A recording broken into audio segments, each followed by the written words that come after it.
isang larawan na hindi ko malimutan. Aking natatandaan ng tinanong aking magulang, ano ba ang gusto ko pag lumaki ako? Ang sabi ko ay ganito, gusto ko maging tanggero para pabagsakin ang mga lasinggo. Nang lumaki ako, hawak ko ay bote't baso, nag-aalok ako sa tuwing may daraan sa kanto. Ihanda na ang lamesa, ilabas na ang pulutan, akin ang kwentuhan at inyo ang halakhakan. Ako ang gitarista at tayo'y magkakantahan, tayo'y mag-e-enjoy kahit abutin ng agahan.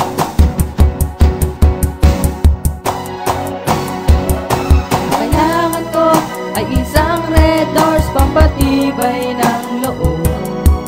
Ang isang red horse ay tumatagal sa magandang usapan. Ikot ng baso ay hindi laging iuwat sa akin lamang. Ang sabihin mo sa iyong kasunod, Are, basta't maghintay ka lamang. Nang unang tikim, mata ko ay nagdilim. Ang pakiramdam ko para bang aatakihin sa puso. At gusto ko nang sumukot sa aking pagtayo. Bigla na lang akong nahilo, nakita ang aking ulo. Lakad ko'y di na diretso at ang aking paningin oblong na ang mga baso. Ako'y napayo ko at balik sa dating pwesto, pero ayan na tanggero, tatagayan na ako. kung hindi man ngayon ang tamang panahon na para uminom, gagawin ko na ngayon kahit anong posisyon, kahit walang okasyon. Pag ako'y nakakupo, ito ang aking misyon.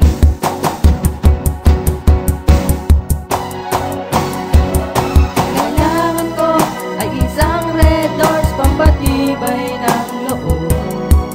Ang isang red horse ay tumatagal sa magandang usapan. Ikot ng baso ay hindi laging iuwat sa akin lamang. Ang sabihin mo sa iyong kasunod, Are, basta't maghintay ka lamang. Yo, umaga na at kami ay pauwi na. Tapos na ang saya, yo, balik na sa problema. Pagising sa umaga, pagmulat ng mata, muli ba kong uulit? Parang ayoko na. Yo, ubus na ang pulutan, tapos na ang inuman. Walang kaarawan, pero merong kasiyahan. Ngayong magwawakas na ang ating kagalakan. Ako'y mamumroblema pagdating na kinabukasan. Kabiguan na hindi hadlang upang tumakas ka. Huwag kang iiwas pag may inuman, dapat nga'y tumagay ka.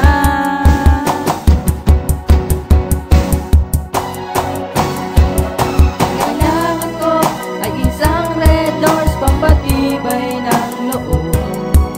Ang isang red horse ay tumatagal sa magandang usapan. Ikot ng baso ay hindi laging iuwat sa akin lamang. Ang sabihin mo sa iyong kasunod, Are, basta't maghintay ka lamang.